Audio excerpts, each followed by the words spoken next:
is Suit Up Sports. Suit Up Sports. Where opinions are as sharp as a tailored suit. No fluff, no gimmicks, just unfiltered, hard-hitting takes on sports and a whole lot more. It's time to suit up. Now here's your host, DJ the Suit Stout.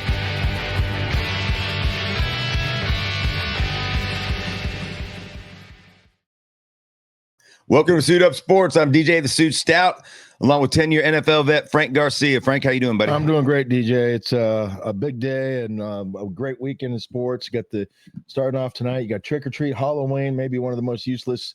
I don't know if it's a holiday. It was useless days in all of the year.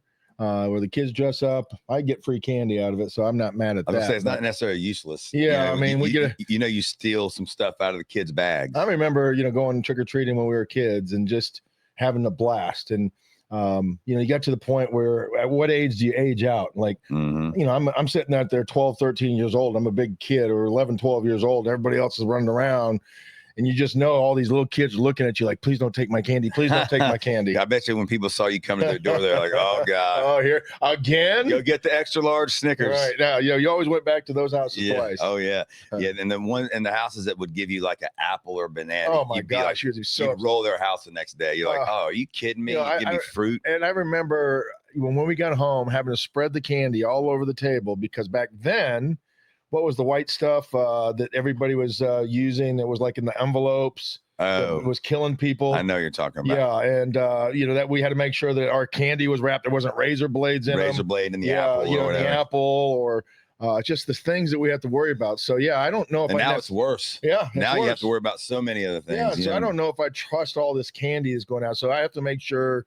When we get home, we check the candy, make sure it's not been tampered with, and it's crazy that we have to think about those things, but we do. It is, and it's funny. Last night, I know you were at the Hornet game. I was at the Hornet game, and the suite. Anthrax was the thing. Anthrax. Yeah. The suite that we were sitting in, there was these two little girls. They were probably, I would guess, 5 and 6, and one was they were both in their Halloween outfits. One was wearing her Dorothy outfit from Wizard of Oz, and the other one was Cinderella.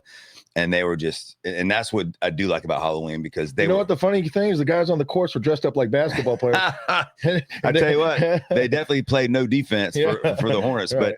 but these two little girls were just so excited and so pumped up, and it made me kind of remind me back when my boys were younger. Yeah. But the one little girl that was probably 6 or 7 sat in the front row of the suite area, and she had like her Coke. She knew exactly what she was doing. Let me tell you something though. She knew the players. She was screaming. She was yelling more. She was into it. Oh, the referees who were awful last night. Not while the Hornets lost, but they were atrocious.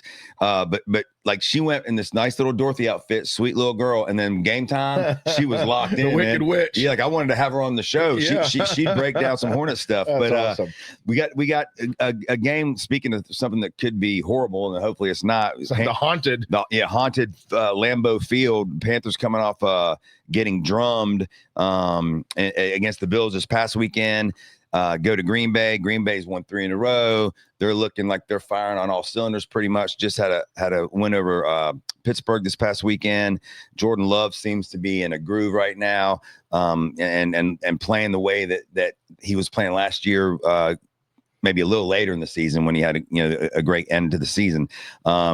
But going to Lambeau, you've played at Lambeau, and going to Lambeau always is tough enough. They're Green Bay is undefeated at home this year, 3-0. Before we get into the game a little bit, tell us a little about your Lambeau experience, because not many people can say they played football at Lambeau Field, and not only did you play in a game there, you played in an NFC championship there. And to this day, I believe it's still one of, if not the coldest game that was played there, certainly in the top 3 or 4. It's definitely in the top 3 or 4. I think the one with the Giants, played a little bit after that. I'm not sure. I can't remember where the game at. It might have been in New York. No, it was in Green Bay. The game at Eli Manning. Yeah, Eli Manning. It was also in Green Bay. But we were up there, and at the time it was probably the second coldest game next to the Ice Bowl ever played. It was -7 degrees, and with the wind chill, it was probably like -14, -15. And the week before, the game that we played there is the San Francisco 49ers had come in and played Green Bay. And this is back when they had Steve Young and Jerry Rice. And, they still were at the end of their run, back in the, mid 90s, 96, 97, 95, 96 season, 96 season. But they had come in and a big storm had come in, and it wasn't cold enough to snow, so it just got the field all sloppy and nasty and wet and things like that. And for people that don't know, in order to play at Lambeau, because it's so cold up there, is that they have coils underneath the field, right? So these coils heat the field, so when it is -5, -6, the field's not frozen solid. Yeah. Because when it gets frozen solid, it's like playing, like this table. And the reason I know that is because when that Niners game the week before had come in, that the ice storm came in right behind it. Yeah. So because the field was so sloppy and the conditions were so bad, the coils weren't really working as well, or they didn't need them. And then the ice came in and froze over and broke the coils. Oh. So we go in, that week, we go like on a Friday because we're playing on Sundays. We go a day early, try to get acclimated a little bit to the weather, which you can't do because if you've ever been in that type of cold, it is miserable. It hurts. It's painful. Yeah. We were trying, to be the good old Southern boys and the tough guys. That y'all didn't wear undershirts or anything. I remember. We came out there without sleeves. We were trying to, show and mentally prepare ourselves that this cold isn't going to affect us. And damn, that was a mistake. It was such a mistake because the last thing you want to do, was be standing around doing nothing. Once you got in the huddle, you're frozen solid. But as soon as you called the play, you went out there, everything kind of goes away. But you knew you had to always come back into the huddle. Yep. It froze so bad, DJ, that we didn't know what cleats to wear. And Green Bay comes out there and they're all suited up. They have all their gear on, their Vaseline down. They got Vaseline everywhere. They got all their hoodies and their toboggans and everything. And they're used to this stuff. So we go out there and we try to get prepared and we come out there all tough and our minds is like, damn, this is cold, but we're going to fight through this. It doesn't hurt. It doesn't hurt. It doesn't hurt. So, we go through the game and that first quarter, actually we had a lead at halftime. That first quarter that we're trying to figure out our footing because the turf is so frozen. It's like we're sliding everywhere because you don't know people that have never played in those type of conditions. It's snowing out, so they have like 3/4 inch studs that you put on your cleats that you can screw in. They have 1/2 inch, and then they have 1/4 inch. Or you have you can wear turf shoes, or you can wear nubs, something like that. So, we're all kind of trying to figure out. We come out with a 3/4 inches, and when you're wearing 3/4 inches on a surface that's as hard as this table, what happens? You can't get your footing. You're sliding everywhere. Yeah. And I got Gilbert Brown against me, and he's 350 pounds, 360 pounds, and he's not moving anyway. So, they're kind of pushing us around a little bit. We ended up making a couple of plays. Defense played well, but in the second half, or that second quarter, we immediately came off of that drive and started changing our shoes and things like that. It was so cold that they used to give us like hot water, hot soup, chicken broth that we could, sip, and it would go down and kind of warm you up a little bit. Well, if you took that chicken broth and spit it in the air, it would turn into ice. It was that cold. And coming to the sideline, as fast as you could to get to those heaters. And back then they didn't have the heaters like they had the jet plane heaters. Yeah. So I remember that first quarter, my feet being so cold that I went over there and put my feet like 2 inches from that thing, and it melted my shoe. Oh, wow. So I had to get a new set of cleats. Thankfully, they were changing the cleats anyways, but it was just, you're trying to battle all of those things. And when you're battling all of those things, it's distracting you from what you're trying to do. It's to play a football game and make adjustments to what they're doing because you're just trying to stay warm. So that's the biggest challenge when you go to Green Bay if it's that type of extreme cold. Yeah, and I think, there's a few good things going Panthers' way this week. Number one, it's only going to be, I think, in the 40s. So I think they're not going to have to deal with any of that. That's great football. So I've also played up there with the Steve Berline quarterback draw from about the 5-yard line. Yeah. I don't know if you remember that. I do remember that. Zero. We called it zero snake, and we had been Pat Jeffrey. We had been rolling on the office. George Seifers lived like 2000. Yeah. And we go up to Green Bay, and it's only like 40 to 45 degrees. So it's really good football. Oh, it's great football, especially for big guys. They have all these pads and have all the extra pad, the weight to and surface to hide anyways, or to heat anyways. But we went out there and we had that fourth and 4, whatever it was. and we're going to go for it, all right, to try to win the game. And they called quarterback draw. I remember. And everybody was in the huddle was like, Berline just run the draw. Running quarterback draw. It was a brilliant call because, when we moved the back out of the backfield, they opened it up and there was only 3 down guys. And me and Matt Campbell and Anthony Redmond, we took Santana Dotson and we drove him straight into the end zone, and Berline just got on my back and rode that wave. And everybody's on top of me and I'm on the bottom of the pile and I can't breathe. You ever been on a dog pile after everybody scores? It is the worst place to be. You're excited as hell. You're already breathing hard because you just had to work. It's like, walking upstairs carrying something and you're on, I can't breathe. And then all of a sudden you have 350 pounds, you get 300 pounds, you get 300 pounds, you get 200 pounds, and it's all piling on top of you. And you're on the bottom literally just getting suffocated and getting squashed to death. Well, the weather should be, decent this weekend. It does look like Bryce Young's going to be back, which is good. Is it? Yeah, I think it's good. I mean, you saw how Andy Dalton played last week. True. It can't be worse than that. Now, Andy said evidently Andy Dalton broke his thumb on the second series of the game last week, and for some reason the Panthers decided to continue to play him. Did he? The question is that did he let them know that his thumb? Yeah, was broke? he did, and I guess they cleared him. So, and they said his thumb was swelled up like thumb? It was his throwing hand, I think. Yeah, I'm sure. I don't know how. It couldn't have been his throwing hand. I'm pretty sure it's his throwing hand, and he'll be out this week. But Bryce is back, and then something that you and I talked about on Monday about Dowdle, needing to be the workhorse. This week in press conference, Canales did come out and say that they are going to give Dowdle the job. So not that Chuba's not going to play, but Dowdle is going to get the ball a lot, which. We'll see. We'll see. I mean, we've also heard, Canales say in the preseason that he learned his lesson from a couple of years ago, and his starters are going to need to play a little bit more. Well, they talked to Chuba about it, and Chuba came out obviously. I'm not saying anything about Chuba. I'm saying what he said, what he's told us before. So I don't necessarily trust him when he's telling us that this is going to be the way it's going to be, because a lot of times that's just cat and mouse between how they're preparing, what they're preparing for, and the types of plays that they're going to run. Well, hopefully he sticks to his word and Dowdle gets the ball 20, 25 times. A lot of that obviously depends on, we can't get behind by 30 points like we've been known to do. That's the formula. Yeah. Right? I mean, we've all seen the formula for this team. And the formula for success is run the ball 30 plus times. Hopefully 18 to 20 of them are Dowdle, right? Because that's the type of offensive line that you have. You have big guys up front that move guys off the ball. Yep. They're north and south players. They're not east to west guys.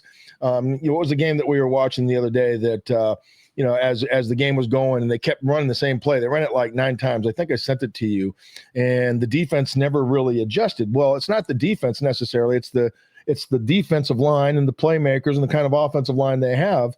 And I think it was the Bills against the Panthers in the last game when they ran 9 times. Well, we didn't even touch them. Yeah, they ran it 9 times to Cook, and he ran over 225 yards.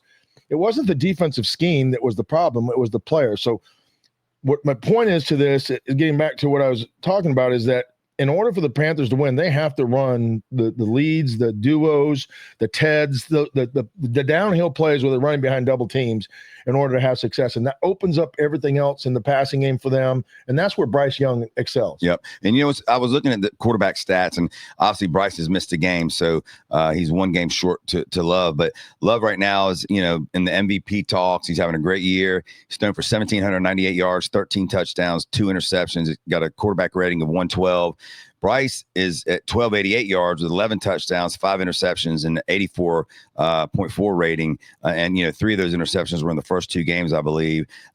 So Bryce's number is not too far back from Love. What did surprise me, I know Josh Jacobs, a great running back for Green Bay, who I think had a streak of maybe 10 games with a touchdown, broke a couple weeks ago. He's been battling a calf injury, but he's been playing. But Dowdle, in basically 3 games. I mean, he's had some touches in the other games, but basically in 3 games, Dowdle has 605 yards with a 5.7 average. Jacobs 447 yards with a 3.6 average. So this does set up for a game that if we can run the ball, and if we see the Dowdle that we've seen, now look, Green Bay's defense is really good. We know about their defensive line. We know about Gary and Micah Parsons getting after the quarterback. I mean, 2 of the probably top 5 defensive ends in football. Panthers are coming in with another banged up offensive line, but it does appear that Moton's going to play. So we'll have our tackles back. Cade Mays is going to be out, which will hurt. Corbett will slide to center. And we have seen a huge difference between Mays and Corbett at center, especially when it comes to the running game. So that'll be interesting to see if we can run the ball with Corbett there at center. Christensen, who's been a valuable piece at all those positions, out for the year with a ruptured Achilles. But this Green Bay defense is legit. Yeah, they are. And, playing at home is where the Panthers have struggled. That's the other, key factor into this. Bryce Young won on the road against the Jets for his second time in his career. He was 1-14 before that. Now he's 2-14. So, 2-14 now versus the away games. And, that's, I guess, maybe some momentum. But going to Green Bay, it's nothing impressive when you look at the stadium per se, other than the history and things. Because really, I mean, it's aluminum. It's like you're going to a good high school facility, like what a good high school facility in Texas would be. That's kind of what Green Bay looks like. It's in the middle of nowhere, in a neighborhood where people sit outside and watch the games and listen to the games. They still allow people to kind of drive into the yards and rent those places. So it's really a old school hometown feel, where you would probably see a nice local high school game, with the bell ringing in their backyard and some smoke going up because they're cooking. But there's metal bleachers there, and but these fans are nuts. They're nuts for football. That's all they look forward to.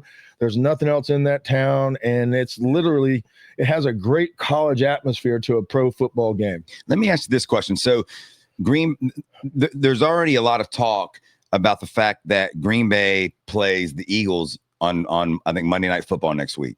And when I've been watching all the different shows this week on ESPN or whatever channel, that's been talked about a lot. It's been talked about a lot more than the Panthers against Green Bay, right? So, everyone's saying this is the matchup of the year and all these things. Green Bay and Philadelphia could very well be the NFC Championship game, and that's all correct. And we talk about look ahead games, and you see it in college football quite a bit, where Miami is a good example this year, where we worried were they going to have a look ahead game when they were getting ready to play Florida State or whoever it was. Then they had against Louisville, they lose, but in the pros, you don't really hear that talked about as much. But because it's already been talked about, players on Green Bay are already getting asked about it.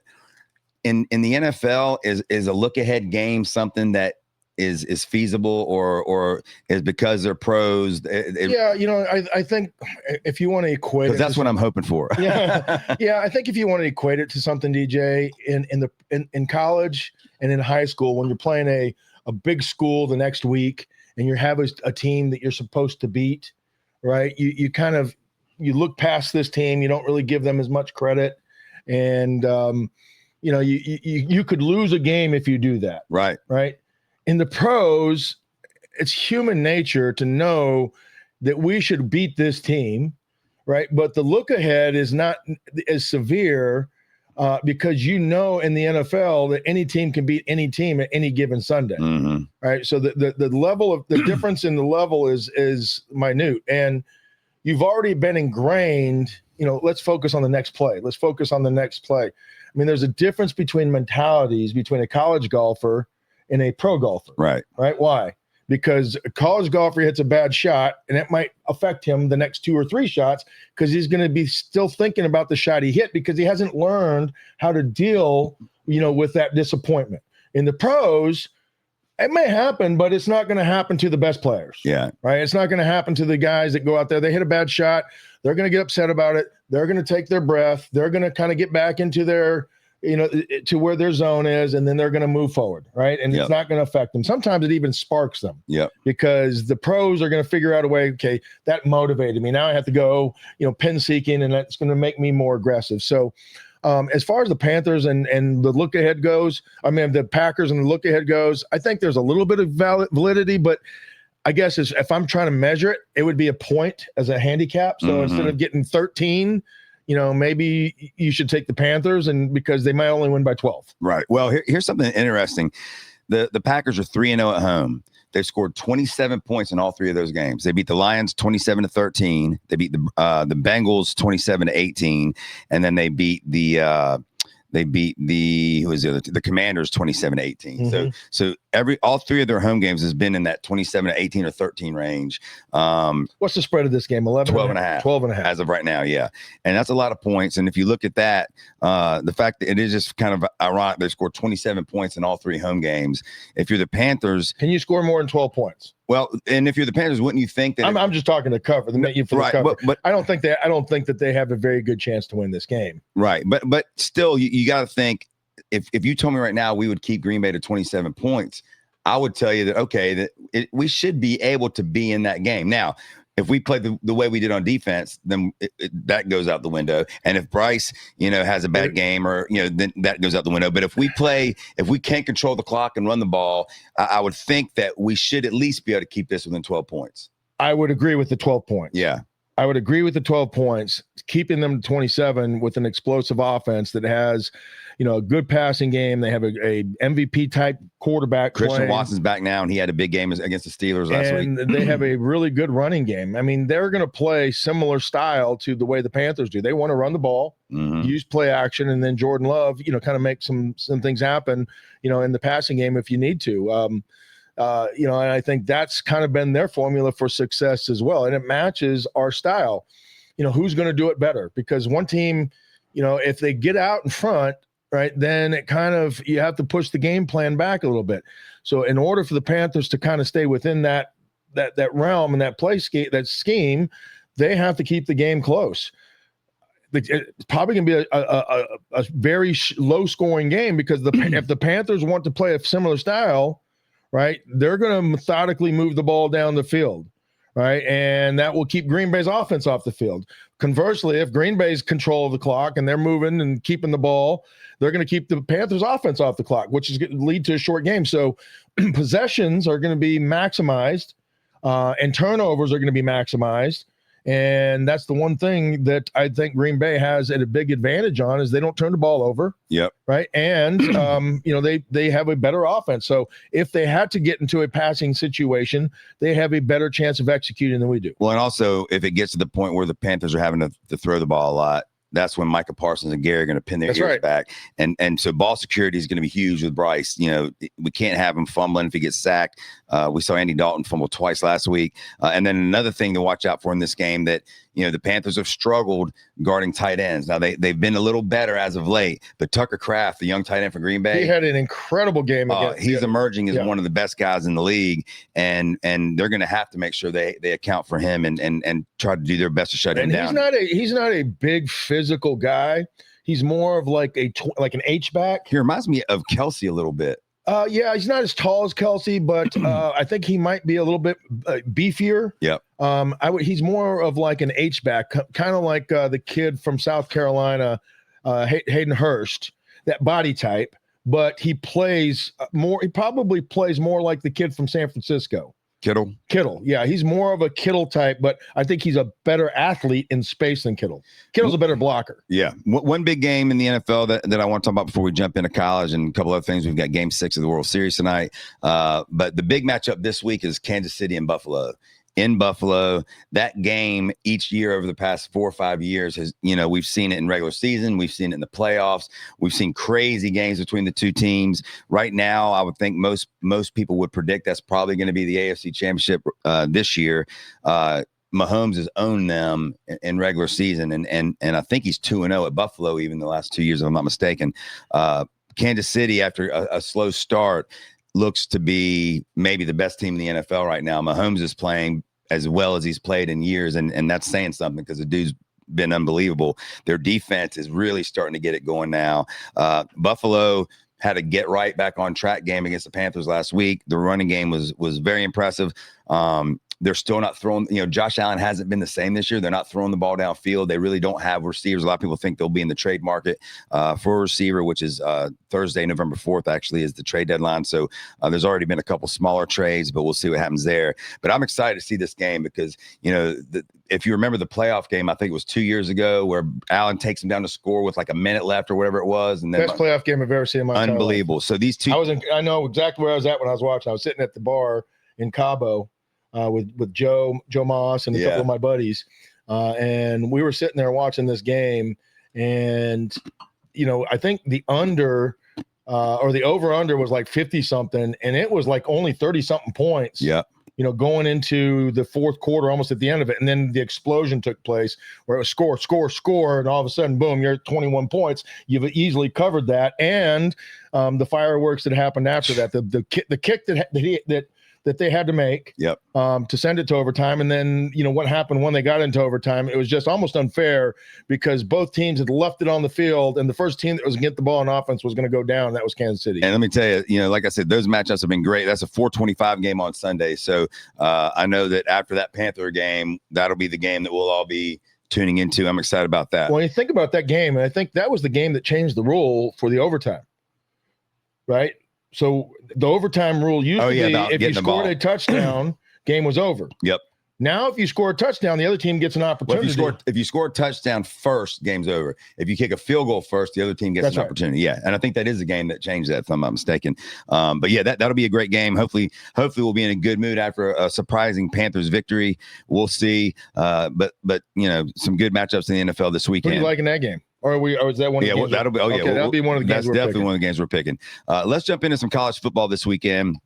I think the playoff picture is starting to get a little bit clearer. We're starting to kind of get a good idea of teams that we all know they're going to be in the playoffs and teams that we think have a chance to win it. Ohio State, their offense is now catching up with their defense. Their quarterback is in a groove. He's playing great, which you knew with Ryan Day's offense, with all the weapons they have, that this kid was going to get it going, and he is. So Ohio State's a team that everyone's pretty confident. Texas A&M, you and I both have been talking about those guys for the last 3-4 weeks, coming off a huge win at LSU where they just whooped them and caused their Brian Kelly to get fired. So Texas A&M, Ohio State, Alabama, and Georgia are two teams that we're seeing. With some big games too. Yep, that are going to be there. But the rest of the play, Indiana, I don't want to forget Indiana because they're playing great, and the rest of their schedule. They're a 21-point favorite in their game. 21.5 at Maryland. And it's hard. And Maryland's not bad. They got a great freshman quarterback. They're not bad, but it's hard to see with what Signetti's doing right now that they aren't just going out there kicking ass. It's like they're raping and pillaging the villages and putting their heads on the stakes as they leave and just wiping people out. Yeah, he's not taking a foot off the gas. And I think a lot of that is just, number one, it's just his mentality, and it always has been, and I love it. The other thing I believe is that because their schedule, especially from this point forward, they don't play anybody really. I mean, I think like Purdue and nobody worth a crap. I think that he wants to beat these teams by as many points as he can, just so people, when they go, they haven't played anybody, goes, well, the people we have played, we're beating 55-10. And it's hard. I mean, I just try to think about what we're talking about. We're talking about Indiana and football as the team that is coming in and destroying villages. Yeah. Right. They're the, I don't even know if they're good guys or bad guys right now, but everybody's taking notice on Indiana. And is it sustainable? Right. Is this sustainable for the rest of the year against good teams? Because every now and then, you have a good team, you have a bad team, you can win, you can be off and still play and still win. Maryland's kind of, right in the middle, but Indiana has a smooth sailing right almost all the way to the national or to the playoffs, to the Big Ten championship, where they'll probably play Ohio State, and then we'll really get a good idea. Indiana, the one thing that they've got going for them is even if they lose that game in the Big Ten championship, they're going to make the playoffs. So especially now that they've expanded the playoffs, they'll be in. What's funny with Indiana? I feel like, and I think most people, a lot of people I've heard and read, I think feel similarly. They're the best fifth seed in the country, right? The other teams beneath them, they'd beat, but 1 through 4, they're not in that class yet, right? It's like a different class, 1 through 4. The Oregons and teams like that are 5 through 10. They're the best 5 seed out there, right? But I don't know if they're 1 through 4 good. Well, that's the question. We talk about hurdles all the time, and that's the next hurdle that they have to jump. They have yet to do that, and so they won't have a chance the rest of the season until the Big Ten championship, when they're going to get gifted running into Ohio State. Yeah, so they're like the first tier is 1 through 4, then it goes 4 through 10, second tier, and then 10 through 25. Probably the third tier, maybe throw 30 in there because those teams are all about the same, depending on your record and, when you won, lost, what your strength of schedule is, et cetera. But that's the way I kind of group college football right now. There is a 1 through 4 this year, and sometimes there's even a 5 and maybe even a 6. But this year, I think there's a pretty clear cut 1 through 4, starting with Ohio State. Then you got to go with a team like Texas A&M for me. And I would still say Georgia and Alabama are the top 4. I agree with you. And, look, there's some other teams that fall probably, in that 6 to 12 range. If Notre Dame wins out, they're going to be in the playoffs. Georgia Tech, undefeated. And that's a game that actually Notre Dame and Georgia Tech, I think they're kind of in the same category. Maybe 2, like borderline 3. Top 10. Where do you rank those teams? Well, I mean, Georgia Tech's at 7 right now. They're at 8, and they're playing at NC State this weekend. But if you're going to be a 7 or 8 seed, right, or 7th or 8th team in the country, when you're playing a team like NC State, it almost feels like if you don't significantly beat them, right, the style points, you're just kind of getting by teams, and you're really not good. You're coached a little bit better. Right, you're more disciplined. You're more fundamentally sound, but you're really not good. You're not as talented as maybe somebody else. You're good, but you're not talented. And look, I think Georgia Tech is a very good team. We both love their quarterback. I love their coach. Do they have enough talent? Here's what they've got going for them. NC State, they should win. Boston College, they should win. Pittsburgh at home, they should win. Although Pittsburgh's played better. We're talking about the 7th team in the country. They should win all those games. Exactly. Anybody they play in the ACC, they should win. And they end the season, as they always do, at home against the Bulldogs from Georgia. So again, though, if they win out and lose a game against Georgia, they'll still be in the ACC championship. And it won't affect their rankings if Georgia continues to win. But the team that we haven't talked about yet, that we were all about for a while there, and then they lose, they get smacked at Louisville, is Miami. Miami's still on any given day probably as good as anybody. They have fallen off a little bit, but they're a team that if they do get in the playoffs, which right now they're looking pretty good with that. They're the 10th ranked team in the country. That's a team though that I would not want to play, because if they're firing on all cylinders and Carson Beck's not throwing 4 interceptions, they're dangerous. I mean, we both talked about they're great on both sides of the ball on the line. They've got weapons. When Carson Beck is playing efficient, he's been very good. So Miami's a team that is kind of getting forgotten now, that I would not want to play in the playoffs. I didn't watch the entire game of Miami-Louisville. I know Carson Beck had a bad game. Mm-hmm. My question would be, that if I went back and looked at that game, did Louisville force Carson Beck into bad throws, or was it just, one of those days where tip balls went in the defense's hands, and it was a cold, windy day, et cetera. Circumstances factored into it. He threw some bad picks. So he had a bad game. He had a bad game. He had a bad game. Yeah. Name me another game that he's had a bad game. No, I mean he's been so good. That's Miami is still a team that has the talent when hitting on cylinders, can beat any team in the country. Yeah, I would not want to play them in the playoffs, especially because of their defense gives them a chance. Yep. To compete against any team in the country if they go out there and they control the ball on offense, don't turn the ball over, and then play defense. Very John Fox style of football, but that's their formula for success. Let's jump into the picks for this week. For the year, we've been flip-flopping each week, it seems. I'm now back ahead 52 and 42. You're 51 and 43. I was 6-2 last week. You were 4-4. This week, we've got a nice handful of games here. Let's start real quick with Georgia Tech at NC State, one of the teams we were just talking about. NC State struggling, coming off another loss. You got to think it's getting close to the end for their coach. And I saw them ask him yesterday, was he going to retire? And he said he still has 3 years left. Dorn's that he has 3 years left on his deal. He's not retiring. Well, you may not have the choice if you keep losing. No coach is going to say, I'm retiring and walk away from $20 million. Exactly. But Georgia Tech's laying 5.5 at NC State at night. Who you got? I'm taking Georgia Tech. If I think they're better than NC State. NC State, their quarterback can make things happen with his legs. But I think overall it's a touchdown game. I think Georgia Tech wins something like 28-21. Yeah, I mean, everything in me wants to take NC State here because it's a night game. The fans will be fired up, but they've shown me nothing to think that they're going to be able to take Georgia Tech out of this. And let's say this is any team that's number 7 in the country playing at NC State. Right. What are you going to say? You're taking the 100%. And I'm with you on that. I'm taking Georgia Tech. Penn State at Ohio State. Ohio State's laying 19.5. Penn State, we all know what's gone on there. They've lost 4 in a row. They fired their coach. They've lost to some bad teams like UCLA, for instance. They lost to Northwestern at home. I was at that game. They come into They've Ohio. also played Oregon extremely well when motivated. They did, but at home. But their quarterback is out for the year, right? So they're playing with a backup quarterback. They're playing with players who don't know who their coach is going to be or where they're going to even play next year. Wanting to transfer. Yep. And now they go into Ohio State, who's, like we talked about earlier, firing on all cylinders. Ohio State's laying 19.5. And usually in the Penn State-Ohio State matchup, you would take the 19 points either way any day of the week. It would never be 19 points if it was if Penn State was a team that we thought they were going to be. Yeah, if Penn State was a team we thought they'd be, this game would be probably 4 points. 100%. But Ohio State's laying 19.5. Who you got? Whew. That's a tough one. At Ohio State, their fans can get rolling. There's nothing more in the world that they would love to do than embarrass, a rivalry team that's competing against recruits with them, to show the recruits this is really where you want to be. You don't want to go over there. We got more money. We have better facilities. We have better coaches, and we have the better team. I think they try to put it on Penn State and take advantage of them and kick them while they're down. I'll take Ohio State. I am too. 19. I think that this is one of those games, kind of like Texas A&M and LSU last week, where if Ohio State gets out to a lead early, you can see Penn State start to quit. Yep. And 19.5 is a lot, but I'm going to Ohio State as well.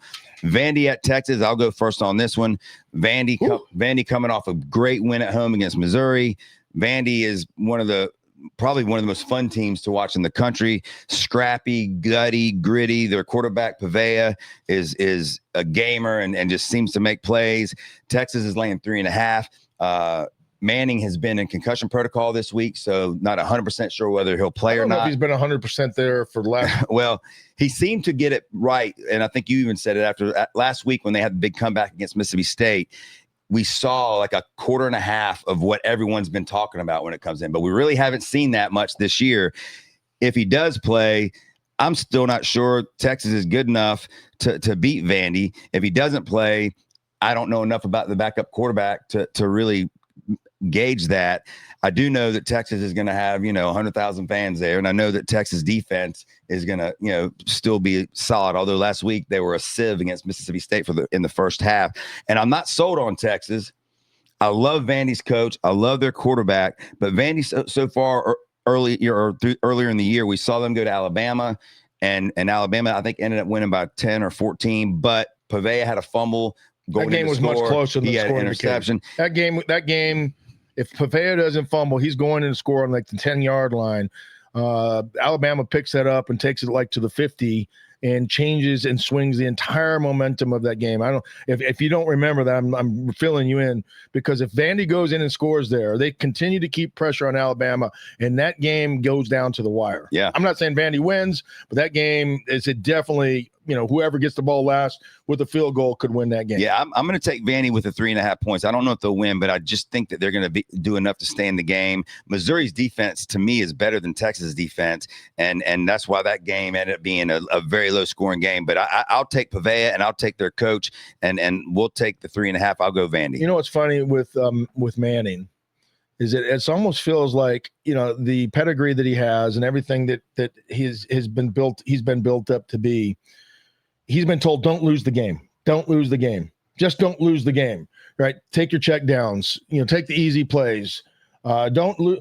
But when he has to, against Mississippi State, go and win the game, right? Because he's behind and they needed to lean on him. He stepped up to be able to do that. And I'm not a big believer in him yet. I still think he has a long way to go before he becomes the quarterback that everybody thought he was going to be. That's our fault as the media and the outsiders crowning him before he's done a damn thing in college. Yeah. And paying him. That's what the expectations are set so high that it's almost unfair to the kid. Mm-hmm. But I'm not feeling sorry for him.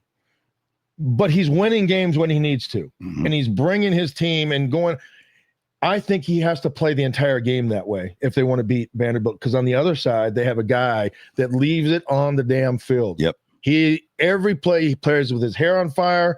He is trying to score. He is trying to run through you. He's not running out of bounds. He's trying to make the extra yards. Sometimes it hurts him, but most of the time it helps him. Yep. And his teammates rally around him because of it. If Texas wants to beat Vanderbilt, Manning is going to have to step his game up, and I just don't see it. I haven't seen it consistently enough. So because of that, I'm taking Vandy too. Crazy that we'd be taking Vandy at Texas. If you think, Vandy never been a football school, and now all of a sudden we got 7-win Sark at Texas. Yeah, right. That's when he was at Washington. That's what all the guys would call him. Yeah, because he couldn't win the big games. He couldn't get you over the hump.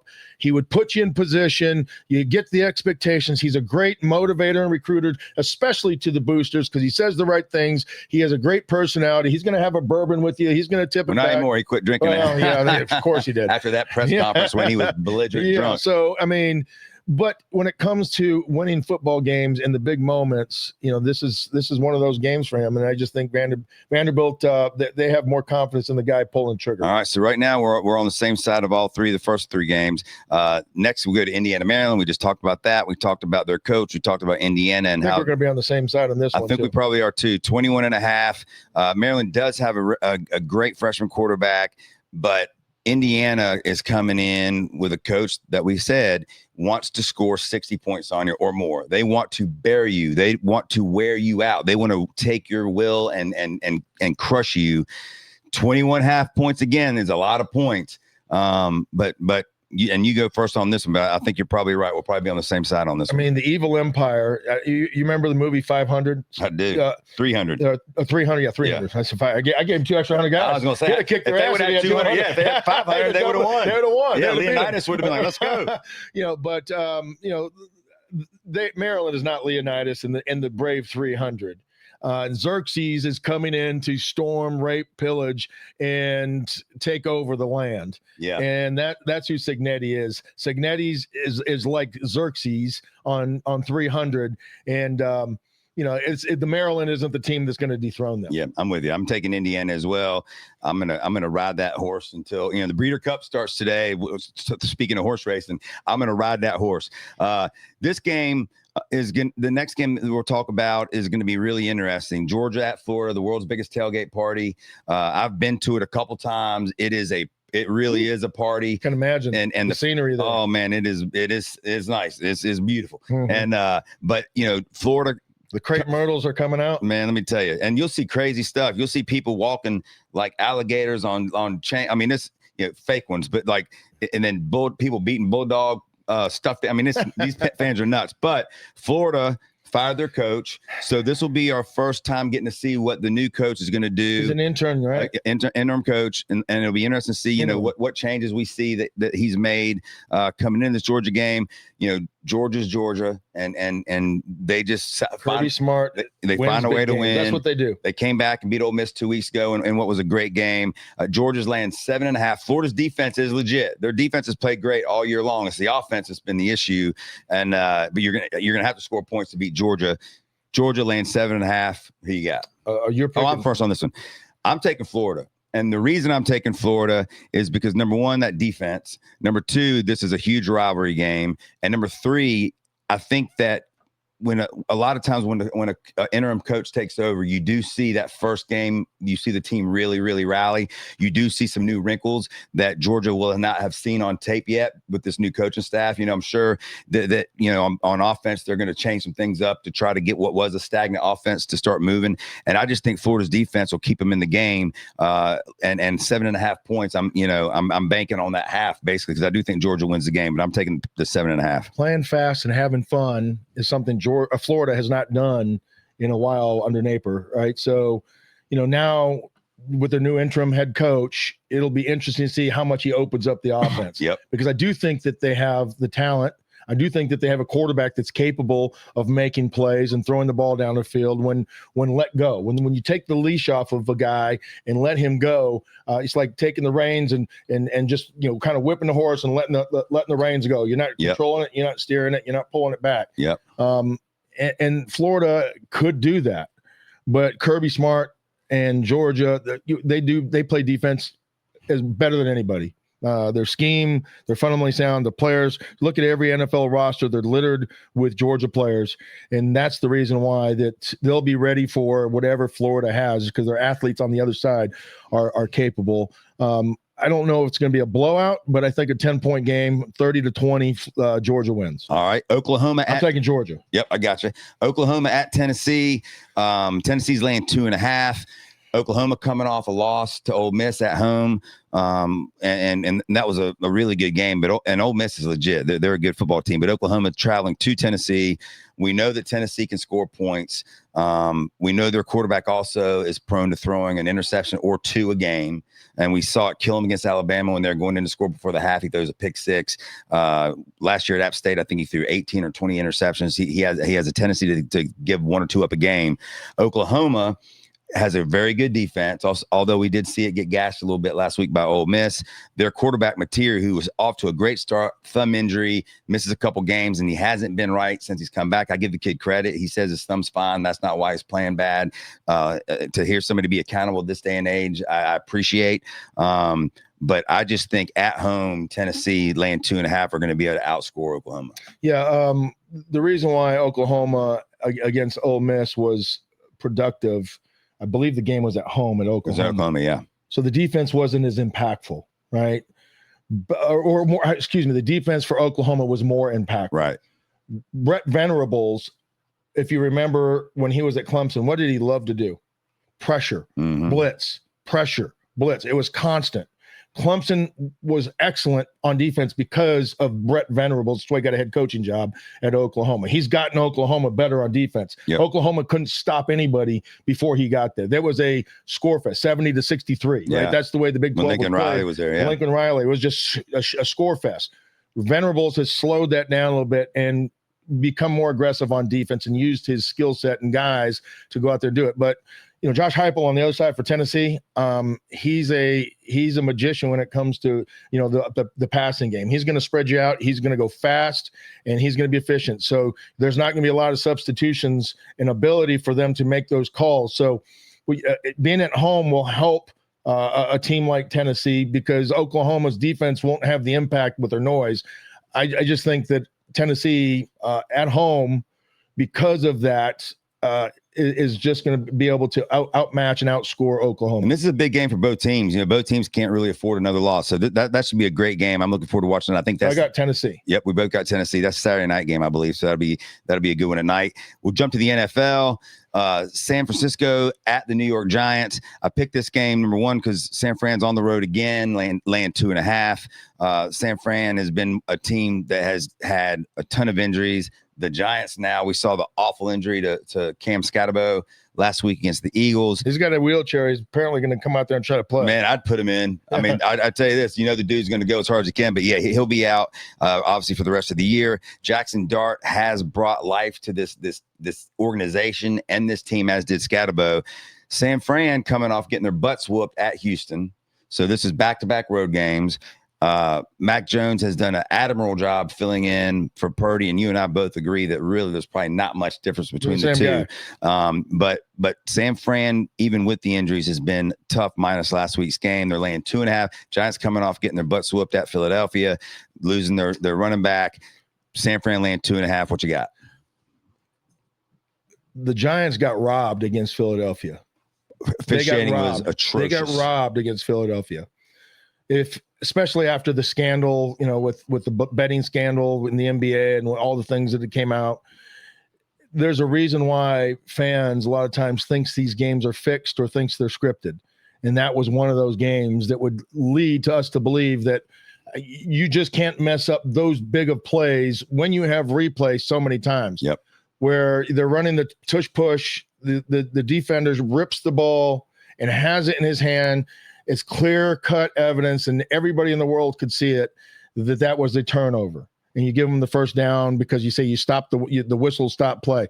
You had the ability to go back and listen to the whistle and see the play. It had nothing to do with it. The whistle didn't blow to about a second after he already had the ball. Mm-hmm. So that was a BS excuse, and it was a terrible call, and it was a big reason why it got the Giants down in a hole. The other one was the pass interference at the end of the game when they were making a rally. It was a 50-50. Should have been really. The defender was holding the Giants receiver's jersey. It was a touchdown. It should have been a no call. Yeah, it was a touchdown. And it was a touchdown for the Giants that got reversed and turned around. Yep. Those are huge momentum swings. The Giants are, with Scatterboo, without Scatterboo, are playing much better because of Jackson Dart. No doubt. They have rallied around this guy, very similar to what you're seeing Vanderbilt do with Pavea. Yeah. He has brought life to this team. Their coach, I don't know if I love him or I just think he's a clown, but damn it, he's passionate and he loves and he loves this game. And I root for guys like that. Yep. Because I'm similar, and I lose my shit sometimes too when I'm out there coaching. Yep. And go nuts when things aren't going my way, and I think we're getting cheated. Yep. Right. I have no problem with him reacting the way that he did, because I love it. He's fighting for his damn team and he wants to win. And his team and his quarterback represent his personality. Yep. I think the Giants are on the up. They're on the come, and I think that they're going to win this game, and I don't think it's really going to be close. I'm with you. I don't know if it won't be close, but I agree with you. You know, last home game Giants had, they beat Philly. They go on the road. They're wearing Denver out. An epic collapse of historic proportions against Denver. The game against Philly last week, the officiating was horrible. They do lose Cam Scatterbo, but I believe in Jackson Dart, and I think that this team's got an energy on defense. They got to find a way to learn how to win. Yeah. And the only way you do that is by winning. Yeah, you see the results, the practices, the coaching, all the things starts getting a little bit easier to hear. You suck at this. You need to do this better. The criticism goes less because now it becomes constructive. And like, okay, coach, if I just do this and I can, and then that means we can win, right? And versus if I do this, it doesn't matter. We're not going to win anyways. Mm-hmm. And that's where I think the Giants are kind of like on that fringe of finding that. And I really do believe Jackson Dart is the guy that will get you, because if it's not the coach you're going to believe in, it's that guy that's playing quarterback. No doubt. And the players believe in him. That's right. Denver, I got the Giants as well, by the way. Denver at Houston. Denver, a team that I picked to win their division, and Kansas City's trying to hang on to that, but Denver's playing great football. They're a team that a lot of people think could be hardest division in the NFL. It truly is. San Diego, L.A., yeah, the Chargers, Denver, Seattle. Not Seattle, excuse me. Denver, the Chargers, Kansas City, and then the Raiders. But still, you're right. It is a tough division. Chargers, got back on track a little bit last week, but Chargers will be just fine. They'll be fine. They've got a lot of injuries, but the Texans whooped San Fran at home last week after looking pretty bad the couple games before that. Houston's laying 1.5 at home against Denver. I don't know if the Houston team we saw last week and the Stroud we saw last week is who they are, or is it the team that we saw the weeks before that? But Houston's laying 1.5. The Niners lost their heartbeat when they lost their linebacker, right? Warner. When he went out, it just deflated that entire defense. And against Texas, they exposed that. I think that was more based on what the Niners did than what the Texans did, right? The Texans took advantage of it, which is, you give them credit, pat them on the back, but this isn't the Denver Broncos aren't the Texans, or aren't the Niners. Yep. They have a quarterback as well that he's not getting nearly enough credit in the way that he's playing. He reminds me so much of what Drew Brees and when he started coming in this league, did. And that's what Sean Payton bring to the Niners.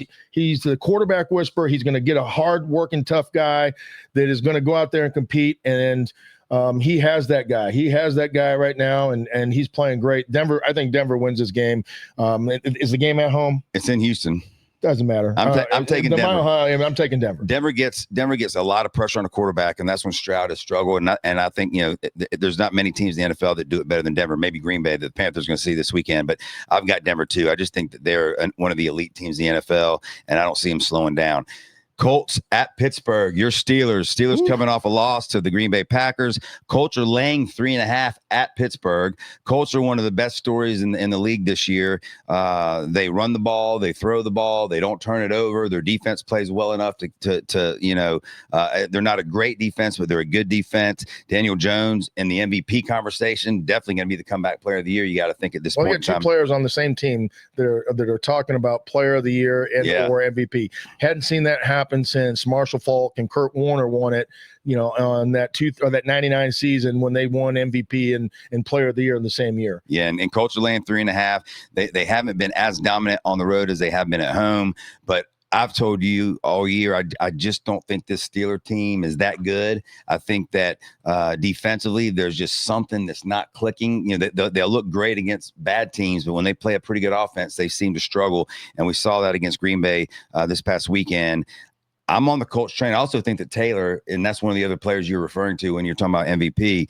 I think he has 3 straight games, maybe with 3 touchdowns. He's busting off 40, 50, 60-yard runs like it's nothing. Before he got hurt, he was the best running back in the league. And right now, it's hard to argue that he's not that again. I'm taking the Colts minus 3.5. It's hard not to with the way that they're playing right now. Daniel Jones, I think, is a byproduct of the way that Taylor's playing, and getting in the draft. I think the steal of the draft with the tight end from Penn State, Warren. The Tyler Warren, who's playing as well as any tight end, very similar to what Brock did for Georgia, last year. He's doing the same thing for the Colts this year. He fits perfectly in what they're trying to do. And we saw Pittsburgh struggles against tight ends. We saw what Tucker Kraft did against him last week. He killed him. That's right. And you can either take one or the other, and that's what Taylor brings with running the ball. The play action to the tight ends are going to be open. He is a matchup nightmare for defenses, right? And I don't care who it is that you're playing. Steelers linebackers, they get lost with misdirection and play action, and that's what the Colts do better than anything else. The matchup is not good for the Steelers. Yep. I'm taking the Colts. Yeah, man, we're on the same page on all but one so far.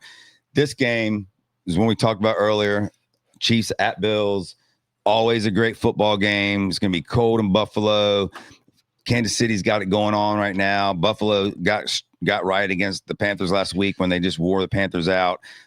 Chiefs are laying 2 points though at Buffalo, which kind of surprised me. They have the momentum right now. They do, and they're laying 2 at Buffalo. I think I go first on this one. I'm not a believer in the Bills' offense. I think they can run the ball. I think they gashed the Panthers, which had not happened to the Panthers in quite some time this year. Panthers were the top 10 team in stopping the run, and they gashed them. But I'm not a big believer. Josh Allen to me is not having a great year. They don't throw the ball downfield. I don't think he's got many weapons on at receiver. And Kansas City's got weapons everywhere. Rice is back, and he's already had about 3 or 4 touchdowns. Worthy, is fighting through that injury, playing well. Kelsey, now that's opened up the game for him now that they've got receivers everywhere. Hollywood Henderson. I'm going to take the Chiefs and Pat Mahomes minus 2 points. This is a preview, I believe, to potentially the AFC Championship game, as we pointed out. The other team that you don't want to sleep on in the NFL and in the AFC just got their little toy back last night. And yeah, the Ravens. The Ravens are not out of this by any stretch of the imagination. With Lamar Jackson and the way that they played last night, they're still capable. I know we're talking about the Bills and Chiefs, but don't sleep on them. But that's what a lot of people thought with the Chiefs. They were struggling. Worthy has opened up Mahomes' vision in the playbook, because when you're taking players deep, what does it leave the underneath routes to be able to do, and or the running game? Their running game has picked up because of it, and so has Kelsey. Him and Kelsey have a bond that it's hard to explain, because they have a play called. They see the way the defense reacts, and they're on the same wavelength in what they do to counter that. And it's not a called play. So how do you defend that? Mm-hmm. It's tough. It's almost impossible to do.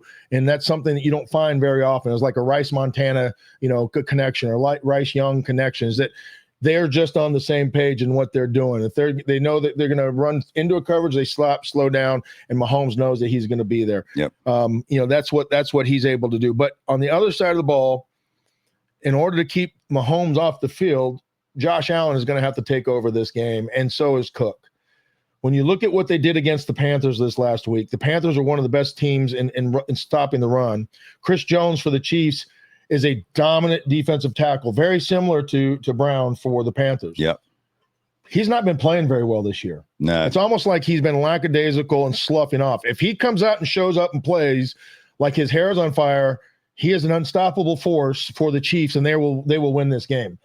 If he doesn't, and he's slacking, Cook will have a field day. and Mahomes will not be on the field very much. And the game is at home, right? So if it's a cold, windy day, Cook could take over this game very easily because that zone read, that stretch that they run, killed the Panthers. They ran it to the left side 9 times in the game and had a majority of their yards. Why is that? Because that 3 technique that's supposed to get leverage was getting reached by a center. Mm-hmm. He was getting out leveraged by a center. If you can't keep your gap responsibility on defense, you're going to have a tough day stopping that zone stretch. The Denver Broncos did it better than anybody. They had an athletic center. And if they can do that, if the Bills can do that again this week, it's going to be a long day for the Chiefs. This has been their kind of monkey on their back, right? They can't get over this hump. Yep. They can't beat the Chiefs until Sunday. Wow, you got Buffalo. I'm taking Buffalo. All right, we're different on that one, and I know we got to speed up. Big D over here looking at me. Let's go. Let's roll. Carolina at Green Bay. We've talked about this game a lot. Green Bay's laying 12.5. We broke that game down earlier in the show. Your turn to go first. Who you got? I'm going to take the Panthers. I think they bounce back. 12.5 is a lot of points, in the NFL period. I think they get back to running the ball, and Bryce Young, keeps them in the game, making enough plays. And I think the Packers win, but I think it's only going to be by about 5 or 6 points. Yeah, I'm with you. And there's, for some reason, I just have a weird feeling about this game. I just have a feeling that the Panthers are going to give us one of those games where we're watching it and we're almost going, what's going on here? Like, we're playing pretty good and our defense is playing. I have a weird Trust me, feeling. those coaches are in these defensive guys' ears this week. Oh, especially you've got to maintain your gap integrity. Yeah. You cannot get out leveraged. You have to fight through that. So if that's the case, if Green Bay runs counters and or misdirection, it could be a long day for the Panthers. But that's the one thing. Jacobs is still a little banged up too, so I think that benefits the Panthers. Yes, and I think a lot of doubtful is the recipe, and hopefully and Bryce taking care of the ball. Those are the two things. I got Carolina as well. Jacksonville at the Raiders. Jacksonville laying 2.5. These are my 2 picks. Okay. So I'll go with my 2, then you go your 2 real quick. Jacksonville at the Raiders. Jacksonville's laying 2.5. Jacksonville got off to a great start. They've been struggling a little bit. Travis Hunter, I think, got put on the IR, won't be playing. The Raiders have been really bad. Geno Smith has been really bad. They're coming off a bye. Coming off a bye week. Genty has been a bright light for the Raiders. Bowers is going to be as healthy this game as he's been all year. He's been banged up. I think the Raiders are going to surprise everybody, and I've got the Raiders getting the 2.5. I think they win outright. And then that's my game number 1. Game number 2. I'm staying in the NFL. Seattle at Washington. Seattle's laying 2.5. I don't know if you've gotten to watch Seattle play that much this year, but they are a really good football team. Their defense is legit. Their head coach, I love. They get after them front. Sam Darnold is having a Pro Bowl type of year. Najibba is having a great year. Say that again. I know I can never get the name right. You know me and names. And their running game could be better. I think my favorite is right now that you're saying is Scatterbo. I know. I'm Scattaboo. Scattaboo. It's like Scattaboo. It's like we're in Cabo, and I kept calling what's the salsa stuff? I couldn't. Ceviche. No, but I can't believe I'm forgetting the name. Dylan, come on, help me. What's that stuff that I always mess the name up? Anyway. Guacamole? No, I'll think of it in a minute. But I thought it was ceviche. No, it's the stuff we get right when we get to Cabo. We go in the little shop and we get the sauce. What's the name of it? Pico de Gallo. Oh, yeah, Pico de Gallo. Yeah, Pico de Gallo. Me and names never get along too well. But I like Seattle a lot. Jaden Daniels, we still don't know if he's going to play. Washington's defense is looking pretty old.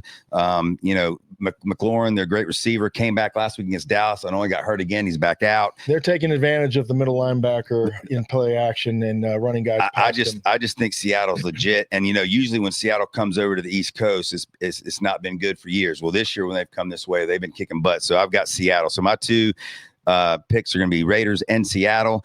Your 2, here we go. Clemson at Duke. Clemson laying 3. Clemson at Duke. Clemson laying 3. I'm taking Clemson. I just think Duke is going to be out-athleted, and Clemson is just going to I know Dab was playing for his job. Believe it or not, I believe he is. If not this year, he's got to change and do some things differently next year. Else he's going to be exiting, very similar to what Kelly did over at LSU. And I know he's done a hell of a job building that program, but I just think Clemson's too much for Duke. That's your pick, but I think you're right on that. And then your second game, Syracuse against the Tar Heels in Syracuse. Syracuse laying 2 points. Yeah, that game's tonight. Tar Heels, I just think are believe it or not, the worst coached football team. I can't believe I'm saying that. The worst coached, the worst disciplined, and the least athletic football team in the ACC. I just don't give them a chance. They have so much turmoil going on, even though some of that's quieted down a little bit. And maybe it's because the expectations have fallen so far. But Syracuse is not a good football team, but they're at home and they're better than North Carolina by 2 points. Yeah. I mean, here's the deal. When it comes to the Tar Heels, they played a great, as good of a game they played all year against Virginia last week. Remember, we were talking about this team maybe going 10-1. I thought, I drank the Kool-Aid, and I hate the Tar Heels, but I drank the Kool-Aid. I thought all the players he was bringing in, Belichick, and it's been a flop. They did play good against Virginia last week, and it came down to a 2-point conversion that they, instead of kicking the extra point, they went for it, which I didn't mind. They didn't get it. Syracuse is a bad football team, but at home, you got to think, I would agree with you too. They don't want to run wind sprints after the game. No, so they don't. They're going to make sure that they win this game. I'm with you. So there's the football card for this weekend. If you're a baseball fan like I am, you got Game 6 of the World Series. Got to go to 7, doesn't it? I hope it does. I want Toronto to win, but I do hope it goes to 7 tonight. You want Toronto to win? Yeah, I hate the Dodgers. Oh, come on. USA all the way. Yeah, well, USA all the way. Toronto doesn't have any Canadian players on it. So, but I do. Yamamoto's pitching for the Dodgers tonight. He's thrown 2 complete games. You said that very well. I practiced a lot today. He's had 2 straight complete games. He's been darn near unhittable. Gosman's throwing for the Blue Jays. He's their ace. So, this should be a good baseball game. I've enjoyed this World Series a lot. The 18-inning game, I stayed up till 3 a.m. and watched it. I'm still recovering from that. I mean, the other night I watched the game when Toronto leads off the game with 2 home runs on 3 pitches. I do think the Dodgers probably get one tonight, so we do have a Game 7. But you got that going tonight. And then if you're a horse racing fan, Breeders' Cup starts today at 5 o'clock. I know I'll be in front of the TV placing some wagers on that. Panthers Sunday against Green Bay. We'll be back Monday to recap all the great NFL college football weekend and crown the World Series. Yep. Have a great weekend. Thank you, Big D. As always, appreciate you, buddy.